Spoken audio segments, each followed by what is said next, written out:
Assalamualaikum warahmatullahi wabarakatuh. Semangat buat kalian semua. Semoga kita dalam keadaan sehat walafiat. Hal ini menyedihkan karena kita belum bertemu lagi, belum bisa bertatap muka untuk semester ini. Tapi kita selalu berdoa dan berharap semoga kita bisa bertemu secara langsung dan bisa untuk saling komunikasi langsung tentang pembelajaran yang akan Ibu jelaskan. Melanjutkan materi yang kemarin sempat tertunda, seharusnya materi ini Ibu kasih di semester 1 karena waktunya tidak sampai, tidak cukup. Jadi Ibu masukkan di semester sekarang, tapi mudah-mudahan kalian masih semangat untuk mempelajarinya. Nah, sebelumnya kita sudah belajar tentang terakhir itu tentang barisan geometri ya. Nah, sekarang Ibu lanjutkan ke trigonometri. Materi ini dikatakan kalau dari yang sebelum-sebelumnya itu katanya rumit. Tapi Ibu yakin sama kalian semua materi ini akan lebih mudah karena dipelajari juga di rumah. Jadi pikirannya kan nggak terlalu serius. Kalau di sekolah biasanya banyak gangguan, kalau di rumah tidak. Mudah-mudahan ini bisa dicapai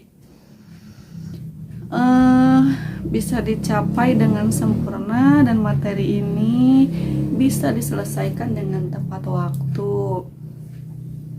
Kita lihat trigonometri. Yang pertama, kade pertama Ibu akan menjelaskan tentang pengertian dulu. Pengertian dari trigonometri, kita lihat trigonometri. Oke. Nah, yang pertama itu tentang pengukuran sudut. Nah, jadi nanti trigonometri itu kita akan membahas tentang sudut-sudut. Salah satu sudutnya yaitu tentang sudut segitiga. Nah, jadi sebelum ke yang pokok kita belajar dulu di awal. Jadi kalian harus tahu dulu sudut itu apa. Memang pelajaran ini sudah kalian temukan di SMP. Sekarang cuman memperjelas kembali, mengingatkan kembali.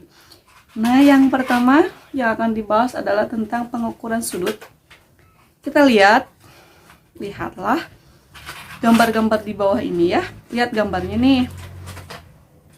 Di sana ada meja, kemudian ada papan tulis, ada lemari, ada jendela, ada pintu, ada foto. Lihat juga panahnya. Panah itu menunjukkan sudut. Jadi posisi sudut itu yang ditunjukkan oleh panah merah. Oke, lihat selanjutnya.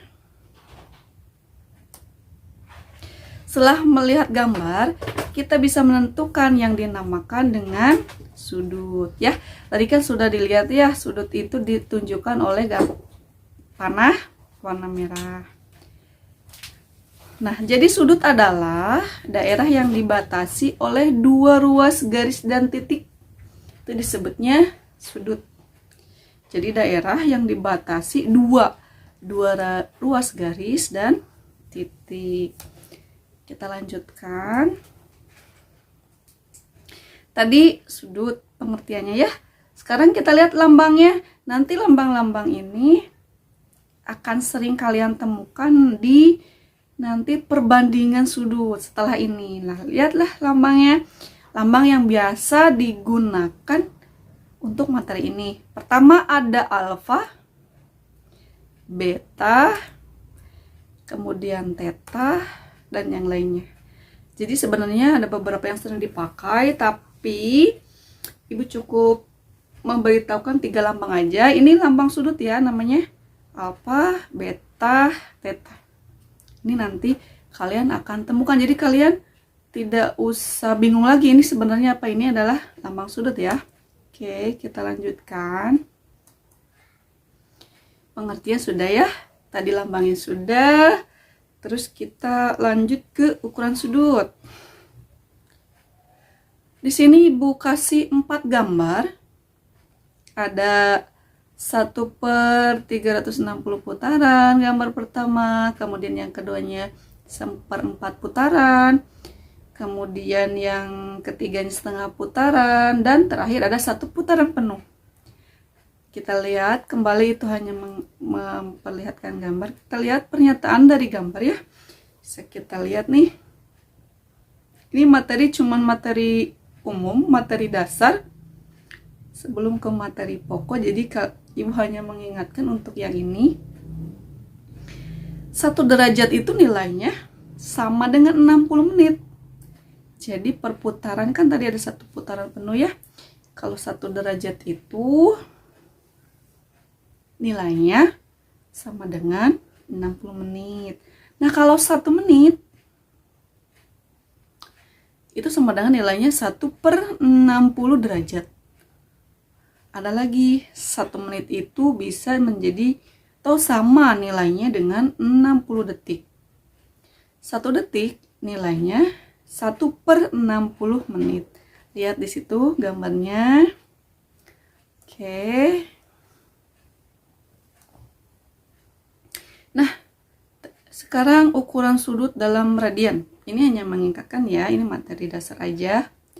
180 derajat itu sama dengan pi radian. Nah, itu tandanya pi ya, disebutnya dengan pi. Atau dapat diartikan juga 1 derajat sama dengan pi per 180 radian. 1 radian itu sama dengan nilainya 180 derajat per pi. Nah, pasti kalian bingung. Coba kita lihat langsung ke contoh saja ya, supaya kalian tidak bingung. 1, soal yang pertama, nyatakan ke dalam derajat. Soal ini, permintaannya adalah kalian harus bisa menyatakan ke dalam derajat. Soalnya ada 2, lihat. Yang A itu 23 derajat. Ya. Lihat ada petik 1, kemudian ada tanda petik 2 ya. 23 derajat, 6 menit, 18 detik. Ini semua harus dirubah ke dalam derajat. Jadi ada 2, yaitu yang menit dan detik harus dirubah ke derajat. Di awal sudah ada ya pernyataan awal. Kita rubah, lihat. Yang 23 derajatnya tetap, karena dia sudah posisi dalam derajat. Kemudian yang 6 menitnya kita rubah menjadi derajat, yaitu 6/60 derajat ditambah yang 18 detiknya 18/3600 derajat. Kita lihat 23 derajat ditambah 0,1 itu dari 6 dibagi 60 ditambah 0,005 derajat itu hasil dari 18 dibagi 3600. Hasilnya setelah dijumlahkan yaitu 23,105 derajat. Jadi bentuk ini bisa dirubah ke dalam derajat dan hasil akhirnya 23,105 derajat. Perhatikan yang B-nya juga sama. 38 derajat, 30 menit, dan 27 detik. Kita rubah sama, rubahnya dengan seperti yang di atas, dan lihat hasilnya yaitu 38,5075 derajat. Oke, lihat, kita langsung masuk ke contoh yang kedua ya, nyatakan dalam radian.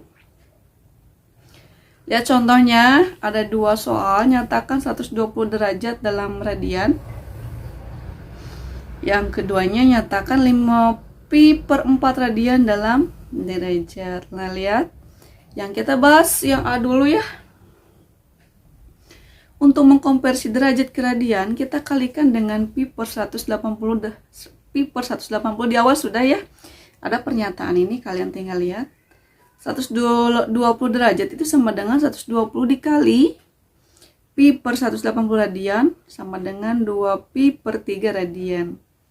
Jadi 120 pi per 180 ini disederhanakan, 2 per 3 itu hasil dari 120 dan 180 itu sama-sama dibagi 60. Oke, yang keduanya tinggal lihat prosesnya, ini sama pengerjaannya. Oke, untuk mengkonversi radian ke derajat kita kalikan dengan 180 per pi. Di awal sudah ada pernyataan ini, tinggal kita masukkan soalnya. 5 pi per 4 radian sama dengan 5 per 4, 5 pi per 4 dikali 180 per pi derajat sama dengan 225 derajat. Oke.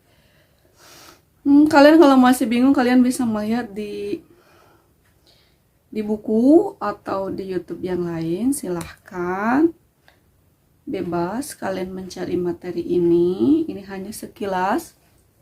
Ini ada soal yang ketiga. Ini dari radian ke sudut ya. Silahkan perhatikan. Ini sebenarnya semuanya sudah ada sih. Tadi di awal sudah ibu kasih rumus-rumusnya, kalian tinggal lihat saja. Ini soalnya dan ini udah ada jawabannya. Nah, seperti itu penjelasannya untuk trigonometri di awal. Kalian hanya cukup sampai mengetahui sudut saja sebenarnya, dan besar sudut satu lingkaran itu berapa, cuman itu saja yang diminta. Jadi tidak ada yang terlalu rumit. Tapi setelah kalian mengenal sudut, nanti untuk pertemuan selanjutnya kalian akan masuk ke perbandingan, di mana di sana nanti akan kalian kenal sudut-sudut. Itu kita gunakan sudut segitiga siku-siku. Kemudian kalian juga akan lebih sering ketemu dengan lambang-lambangnya. Nah, tadi kenapa ibu kasih di awal, supaya kalian nanti di materi selanjutnya sudah tidak bingung lagi dengan lambang-lambang tersebut. Nah, nanti untuk pertemuan selanjutnya silahkan kalian pelajari dulu di awal, yaitu tentang perbandingan segitiga siku-siku. Nah, trigonometri ini cuma 3 yang akan kita bahas, yaitu tadi yang pertama tentang sudut saja, pengenalan sudut. Yang keduanya nanti kita akan belajar perbandingan segitiga siku-siku. Dan terakhirnya tentang sudut istimewa. Nah, itu trigonometri, cukup 3 poin yang akan ibu sampaikan. Semoga kalian memahami dengan baik. Kalaupun kurang paham, bisa kalian lihat di buku atau di Google, di YouTube, dimana silakan. Karena sekarang sudah canggih, semuanya bisa kalian dapatkan dengan mudah. Dengan hanya tiduran atau rebahan, kalian biasa mendapatkan semua informasi yang dibutuhkan. Terima kasih atas perhatiannya. Semoga kita semua dalam keadaan sehat walafiat dan Allah cepat menghilangkan virus ini, karena kita juga sudah rindu ke sekolah. Jadi kita berdoa di awal tahun 2021 ini semuanya kembali normal. Terima kasih atas perhatiannya. Assalamualaikum warahmatullahi wabarakatuh.